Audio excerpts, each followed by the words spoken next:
boa noite, bem-vindos à CNN Brasil e ao CNN Líderes. Aqui, você que nos acompanha descobre o que pensam e como tomam decisões os principais executivos das grandes empresas brasileiras. O nosso entrevistado de hoje assumiu um dos maiores conglomerados do país em plena pandemia. Uma empresa complexa que atua na distribuição de combustíveis, no mercado de gás, no transporte ferroviário. Seu livro de cabeceira é o best-seller de negócios Execução, a disciplina para atingir resultados. É um prazer receber no Líderes Luiz Henrique Guimarães, CEO da Cosan. Oi, Luiz, tudo Raquel, bem? Seja muito bem-vindo. tudo ótimo. Prazer revê-la e super parabéns pelo programa, que você está fazendo muito bem. Obrigada, Luiz. Luiz, você assumiu a Cosan, você estava na Raízen antes, assumiu a Cosan no meio da pandemia. Eu imagino que isso já estivesse planejado, mas a minha primeira curiosidade é por que vocês decidiram seguir em frente nessa transição no meio de tanta turbulência? Assim, Raquel, a gente tem os planos de sucessão, né, e desenvolvimento do grupo com bastante antecedência, né? Então, a gente fez um anúncio lá no final do ano, né, que ia haver a transição minha com o Marcos Lutz na Cosan e do Mussa comigo na Raízen, né? E, obviamente, viemos trabalhando nisso, preparando toda a transição, né? Então, e como a gente ia continuar junto também por um período, né? O Marcos no nosso conselho, né? Eu na Cosan, e o Mussa, a gente obviamente decidiu seguir em frente, né? E era a melhor maneira que a gente imaginava de completar a transição e garantir que a gente implementava os planos que a gente tinha desenhado já com bastante antecedência, com o apoio dos comitês, né? De gente e que a gente tem em todas as companhias e garantia que a gente avançava de maneira definitiva. Luiz, eu estava olhando os resultados da empresa e no último trimestre teve uma melhora importante, mas o lucro ainda continua com uma queda de mais de 60%. Como que você está vendo os impactos da pandemia nos negócios da Cosan? O pior já passou? Primeiro, acho que é importante, né, separar, né, Raquel, essa questão dos resultados no balanço, dos resultados operacionais, né? Com grandes variações que tivemos nas partes financeiras, né? Então, não acho que o lucro no trimestre é o melhor indicador, né? Eu acho que o melhor indicador nesse sentido é o EBITDA, e a gente viu uma recuperação muito forte do EBITDA em todas as companhias do grupo no terceiro trimestre, né? O segundo trimestre foi, obviamente, o trimestre onde o impacto, né, da mobilidade, da restrição de mobilidade foi muito forte, né, o que impactaram principalmente nossos business de distribuição de combustível e lubrificantes, né, e um pouco em gás, mas a gente viu a recuperação muito forte no terceiro trimestre, com a reabertura do mercado e a recuperação do varejo, né, do poder de compra do consumidor, turbinado pelo auxílio emergencial, né, e pela maior poupança das pessoas por estarem consumindo menos outros produtos, né? Então, vimos uma boa recuperação, né? É difícil dizer que tudo ficou pior. Desculpa, Raquel. Desculpa te interromper, Luiz, mas está sendo uma recuperação em V ou isso é papo do ministro Paulo Guedes?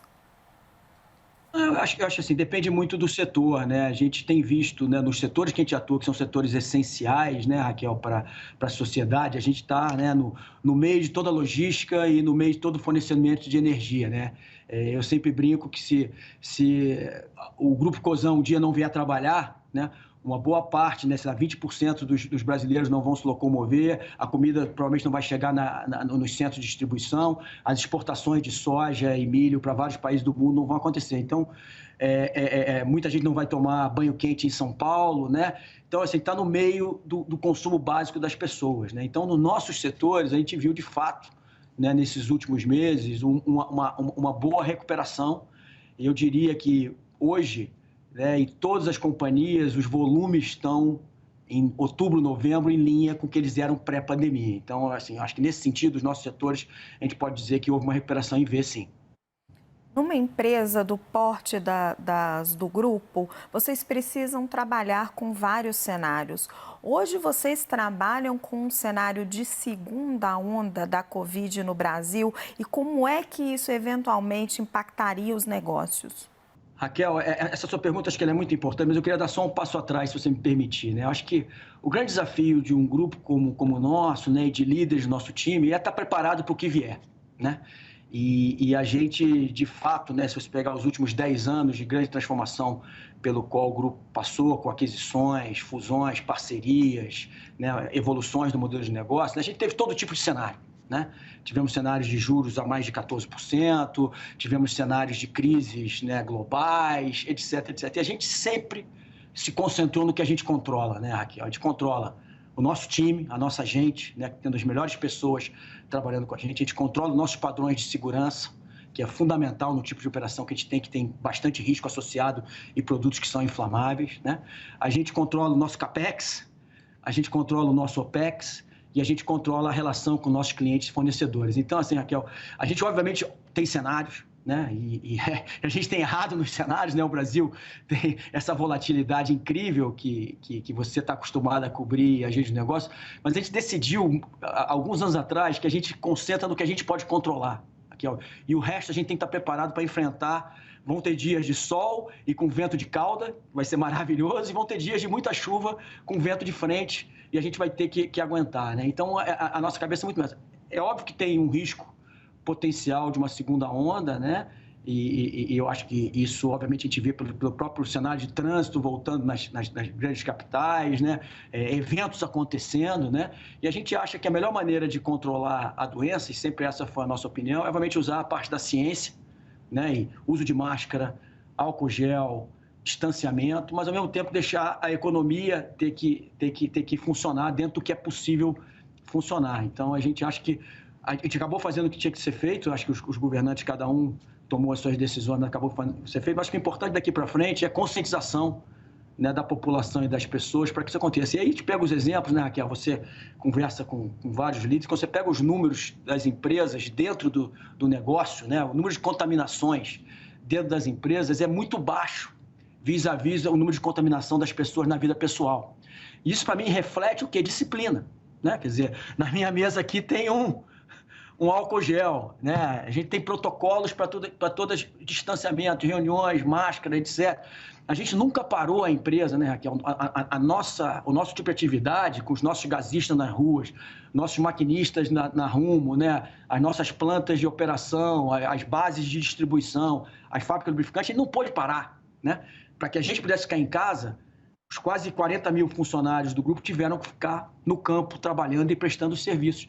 E nosso índice de contaminação no trabalho foi muito, muito, muito pequeno. Por quê? Por causa da disciplina. Então, é possível combater a doença com disciplina. O que não dá para fazer é coisa que às vezes você tem observado aí em algumas ruas com bares e as pessoas, né, relaxando, né? Então, o nosso cenário é que pode haver, mas a gente acha que, de alguma forma, né, as pessoas vão ganhar um grau de consciência até bom, que os números tenham aumentado um pouco agora, né, nessas semanas, que eu acho que o ritmo de relaxamento estava muito grande, eu acho que as pessoas vão dar uma pouco acomodada, mas obviamente a gente vai ter que se preparar para isso, mas operacionalmente a gente está pronto para continuar operando, independente do cenário esteja lá de fora, Raquel. Muito importante isso que você está pontuando, Luiz. As doenças não estão crescendo na atividade produtiva, não é aí que está a contaminação, porque aí há protocolos. É em outras áreas, né, em eventos, às vezes, clandestinos, que acabam aí tendo um impacto na população como um todo. Luiz, vou voltar um pouquinho aqui na história da Cosan para jogar o seu olhar para frente, saindo um pouco aqui da pandemia. A Cosan é um grupo que nasceu como uma empresa de etanol, um combustível renovável. E aí ela foi migrando, entrou nos combustíveis fósseis, entrou por várias áreas. E a minha pergunta é, você acha que a empresa foi um pouco na contramão da tendência global de combustíveis renováveis?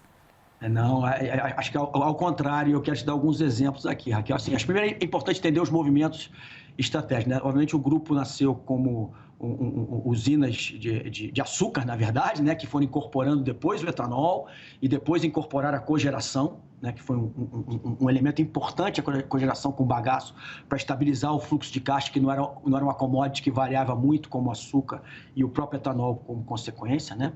E aí começou a fazer algumas diversificações muito importantes em volta do seu negócio. Então, uma diversificação importante foi o negócio de terras.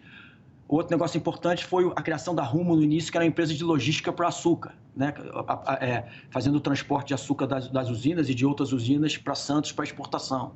E aí surgiu a oportunidade de você andar na cadeia e entrar na distribuição de combustíveis, né? O etanol era um importante componente da distribuição de combustíveis, né?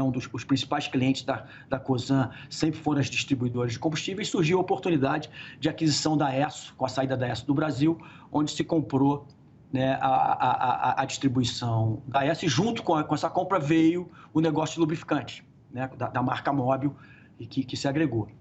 Com isso surgiu depois a oportunidade de fazer a fusão com a Shell. A Shell, uma multinacional que continuava no Brasil com a sua rede e via no etanol o produto renovável de transporte com o maior potencial comercial no mundo, né?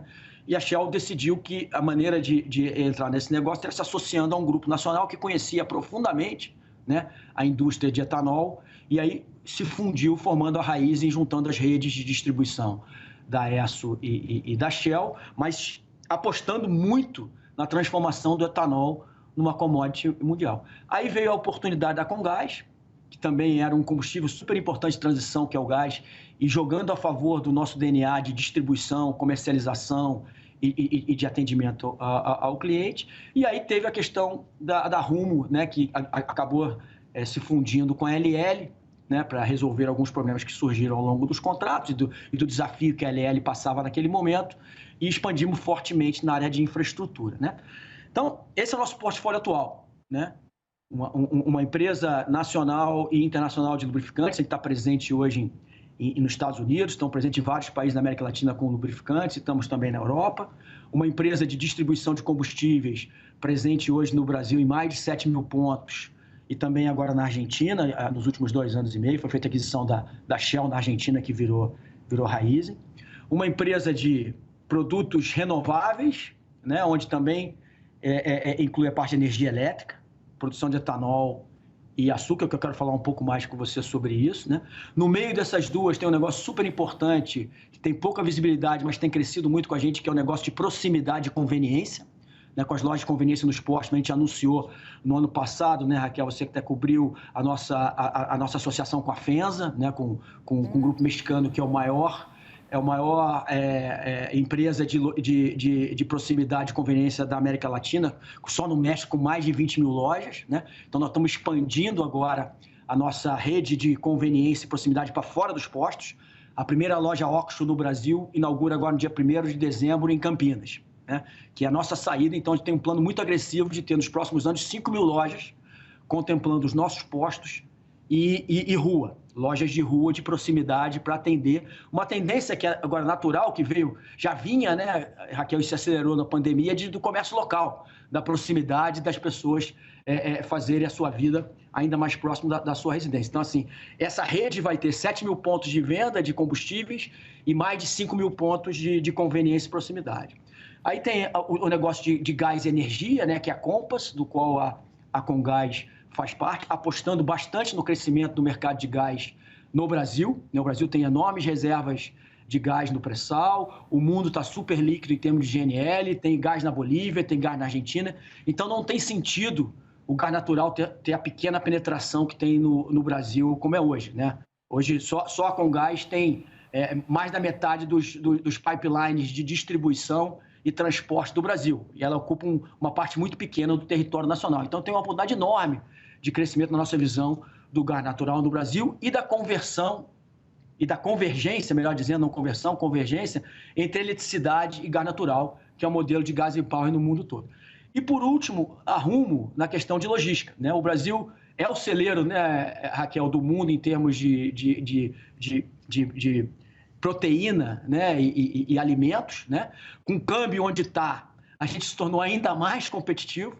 E tudo que está sendo feito em termos de logística ferroviária nesses últimos anos, né, agora destravada pela renovação da Malha Paulista, a nossa aquisição da Malha Central, né, da Norte-Sul, que começa a operação agora em janeiro de 2021, à frente do cronograma original, né? A gente está antecipando o cronograma, mostrando que é possível gerar eficiência e gestão em concessões, por isso que é importante o caminho da privatização do Brasil, né? Então, quando você olha isso tudo, é negócio.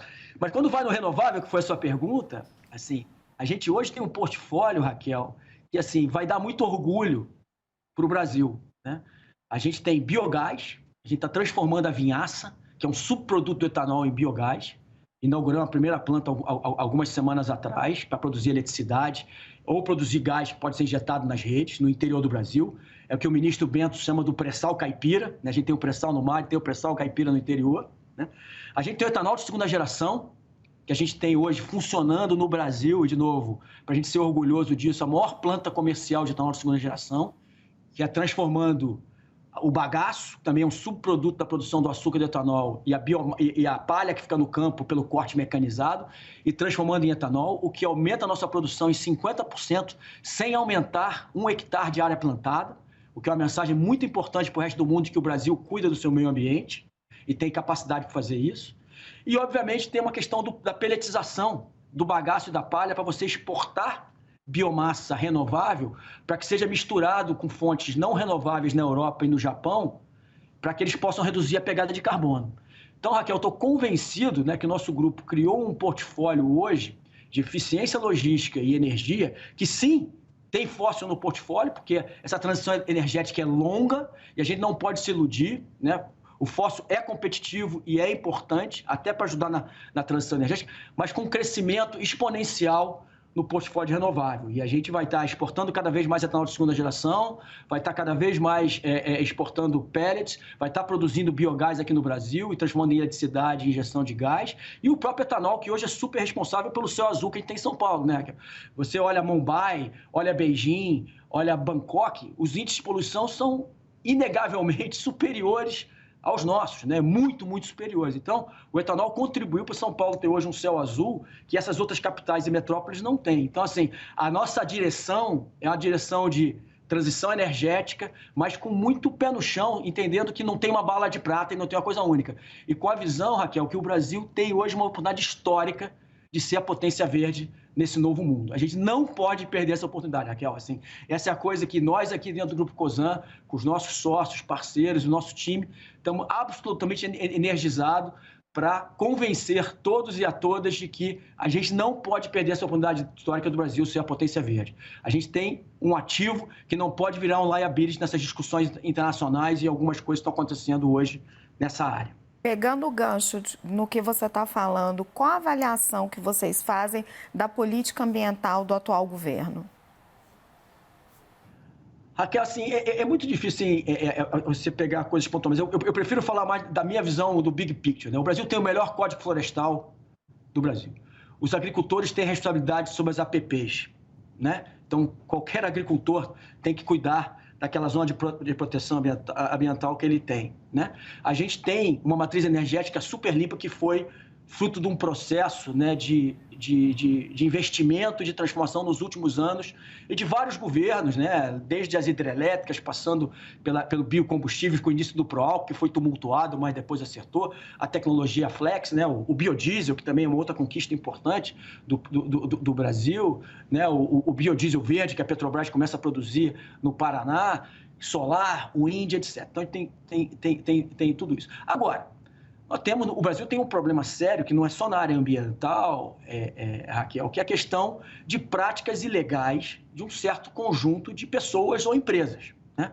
E isso serve para o desmatamento que está acontecendo, serve para a questão de sonegação e adulteração em várias categorias de produto, como combustíveis, bebidas, cigarros e outros. Então, o Brasil tem um pequeno número de empresários ou pessoas que não são responsáveis e que tornam a nossa vida do cidadão, do governo e a nossa fama lá fora muito ruim. Então, o problema do desmatamento, na minha opinião, eu não sou um super especialista nisso, Raquel, por isso que é difícil dar uma opinião mais genérica sobre a postura do governo, né? É de que são empresas e pessoas que estão fazendo a coisa errada e, infelizmente, não estão conseguindo coibir isso. E o mesmo acontece com sonegação. São bilhões de reais no Brasil sonegados em tributos de bebidas, combustíveis, cigarros. Só em combustível são quase 15 bilhões por ano. Raquel.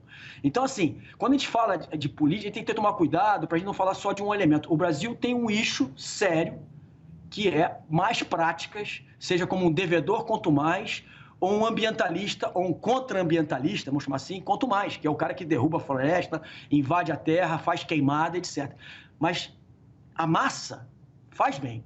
Né? O conjunto da nossa agricultura, da nossa pecuária, o conjunto dos empresários, etc., eles estão aqui para pagar imposto, respeitar, etc. Infelizmente, a gente está pagando o pênalti de pessoas. Então, assim, eu tenho muita esperança aí, né, de que o trabalho que o general Mourão está fazendo na coordenação do esforço da Amazônia e todo o suporte que eu acho que foi importante, né, do meio empresarial, do meio financeiro, etc., de ajudar a realizar. Né? Assim, eu acho que chegou a hora, né, Raquel, que é muito fácil ficar criticando, né? A gente aqui no conforto da Faria Lima, né, ou do Leblon, onde esteja, criticar, né? Mas a gente precisa gerar utilidade para a população que hoje está na Amazônia.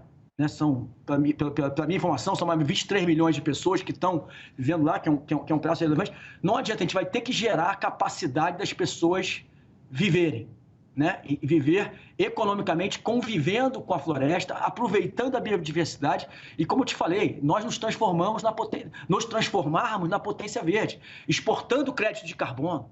A gente produz crédito de carbono no Brasil hoje, Raquel, através do programa RenovaBio, que os preços variaram aí nos últimos 60 dias entre R$20 e R$60, ou seja, entre $4 e $12. Enquanto o nível mínimo que você vê de preço de carbono na Europa são 40 euros, 50 euros. Então, a gente é muito competitivo pela herança que Deus nos deu, né? E a gente é muito competitivo. Então, a gente tem que arrumar formas econômicas de conseguir dar dignidade para o povo da Amazônia. Para mim, esse deveria ser o nosso play, entendeu? Porque não adianta, a gente não vai mudar, as 23 milhões de pessoas já estão lá, né? E a gente tem que garantir que a gente preserva, mas ao mesmo tempo tem a responsabilidade de garantir que essa população vai conseguir prosperar. E nunca foi melhor. O ESG está aí, né? O mundo está pedindo para reduzir a pegada de carbono e a gente não pode pedir. Então, assim, eu acho que a gente tem que sair das disputas, né? Se o governo, ou a ONG, ou o empresário, tal, está certo. Temos que combater o que está errado, a irregularidade. De novo, eu acho que o vice-presidente Mourão tem um plano efetivo de fiscalização, de combate, etc. Temos que usar tecnologia, porque hoje existe satélites, um monte de outras informações, e temos que punir. Né? Eu acho que a gente tem um desafio grande na nossa sociedade, Raquel, que é não punir os atos que geram muito prejuízo. E eu gosto muito de comparar o problema ambiental com o problema da sonegação. São milhares de escolas e hospitais e suportes que não estão sendo feitos no Brasil e de investimento em educação, porque tem empresários que se especializaram em criar mecanismos para não pagar impostos. E prosperam e são vários setores. Isso precisa ser combatido de maneira muito, muito importante, que isso vai gerar, inclusive, recursos para que a gente possa investir numa melhor fiscalização e desenvolvimento da nossa pauta ambiental, que é o ativo que a gente tem. Então, a gente não pode desperdiçar isso. Acho que todo brasileiro tem que defender firmemente a preservação do nosso meio ambiente, a preservação da Amazônia, mas com a responsabilidade de gerar dignidade para a população que está lá. Luiz, vou voltar um pouquinho numa resposta sua. Quando você contou do crescimento do grupo, a gente percebe claramente o quanto a Cosan aproveitou as oportunidades e cresceu com aquisições muito relevantes. E temos oportunidades no mercado, sempre tem, né? Vocês fizeram uma oferta pela participação da Petrobras na Gaspetro, as refinarias da Petrobras estão à venda. Vocês vão se mexer nessa área aí? Raquel, a gente, assim, você conhece a nossa filosofia, né? A gente, quando tá no jogo, a gente tem que olhar os ativos, né? Então, a gente, claro que está olhando os ativos. Obviamente, são ativos que têm, como tudo na vida, tem prós e contras, né? Então, a gente tem que achar a equação, né? Tanto do ponto de vista de precificação financeira, como de ponto de vista de conseguir encaixar no desenvolvimento do nosso portfólio, né? A gente tem hoje em cada uma das companhias projetos muito concretos, né, de desenvolvimento, de crescimento orgânico, né? Todas elas têm planos muito ambiciosos de crescimento orgânico, a gente está muito motivado e trabalhando duro para isso, mas obviamente M&A e aquisições são parte do jogo. Então a resposta transparente para vocês é sim, nós vamos olhar, mas não necessariamente vamos ter sucesso, porque é sempre um ambiente competitivo e a gente tem muita responsabilidade na alocação de capital. Acho que um dos trunfos do nosso grupo nos últimos anos foi ser muito responsável na alocação de capital e garantindo com que todos os movimentos que a gente fez tinham um business case, né, um retorno satisfatório e sempre buscando muita sinergia, né? A gente sempre olha muito o que isso pode alavancar o nosso ecossistema como um todo, para que a gente possa, de fato, traduzir essa aquisição em resultados além dos óbvios, né? Eu acho que esse é que foi o grande acho que notícia que a gente vem dando para o mercado nos últimos anos, que todos os movimentos que a gente fez, ele trouxe um algo a mais que não necessariamente estava precificado no mercado. Vocês seguraram um pouco o IPO da Compass, Luiz, e a gente vê o mercado com a expectativa da vacina, de estímulo nos Estados Unidos, numa fase assim de enorme otimismo. Foi uma decisão precipitada? Vocês vão voltar logo com esses planos? Quais outras unidades da empresa você acha que tem a oportunidade de abrir capital?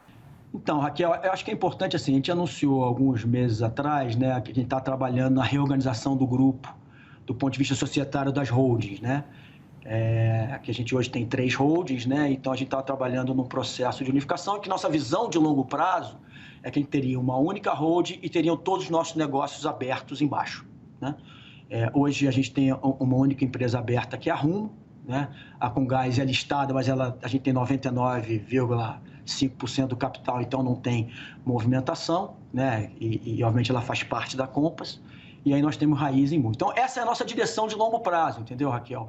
Então a gente entendia que havia uma oportunidade naquele momento para fazer a abertura de capital da Compass, não era uma necessidade, né? Diferente de outros IPOs, você tinha necessidade específica de captação, né? Para poder fazer os seus planos, ele não tinha necessidade financeira, mas ele estava 100% alinhado com o nosso movimento, como eu te falei, ter uma holding e ter, ao longo dos anos, né, as nossas empresas abertas embaixo, para dar opção para o investidor entrar ou numa empresa que seja o negócio que ele prefere. Eu gosto de negócio de logística e de ferrovia, eu vou ser acionista da Rumo, não vou ser acionista da Cosan em cima, porque eu prefiro ficar aqui. Não, eu gosto muito de lubrificante, eventualmente o dia que a companhia, né, fizer sentido, entra ali. Então, esse é o nosso plano de longo prazo. A gente achava que naquele momento era o momento adequado para compras, mas obviamente a gente tinha uma precificação que era o que a gente não abria mão, né? Dado que a gente não precisava, mas que era compatível com a nossa estratégia, a gente foi em frente. Quando chegou na hora, a gente viu que o mercado foram 3 semanas muito tumultuadas, né? Isso tem muito a ver com o timing, né? Que é quando você começa o processo de IPO,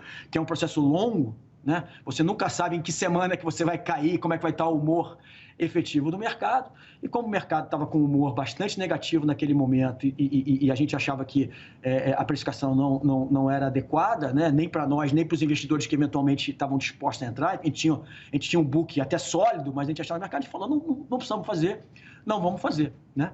Mas, obviamente, como eu já te respondi, quer dizer, a direção é essa direção, e quando a gente achar que for o momento adequado, a gente vai potencialmente avaliar, que é sempre uma boa opção. A gente gosta do desenho de ter uma holding e as empresas listadas.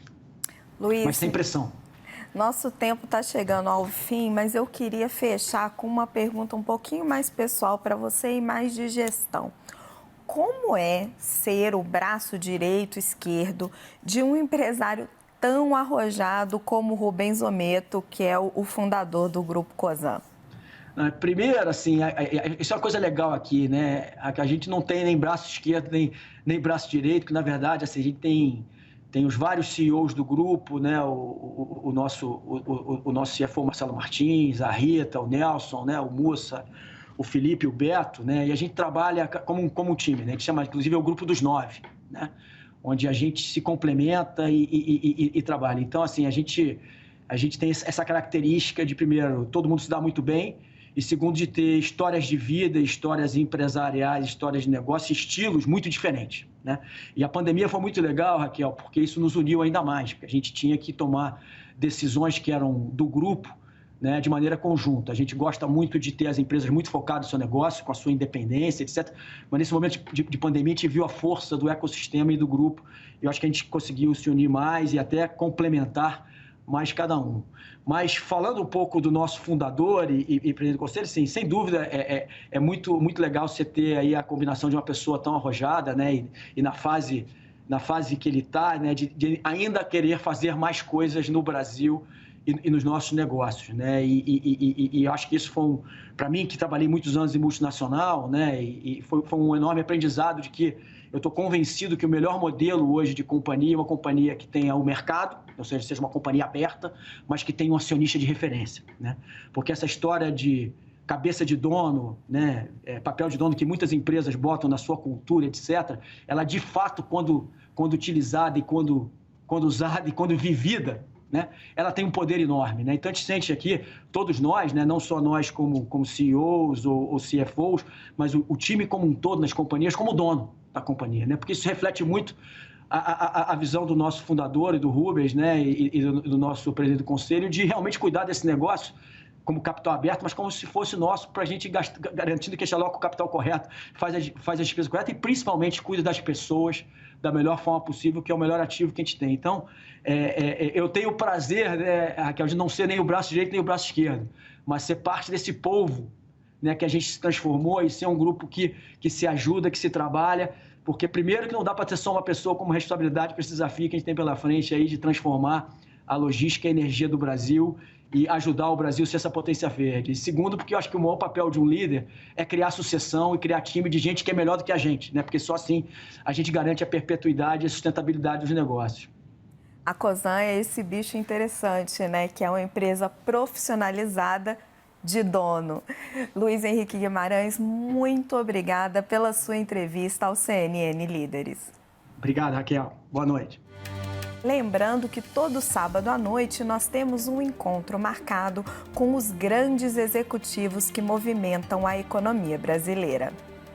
CNN, a maior do mundo, líder em independência.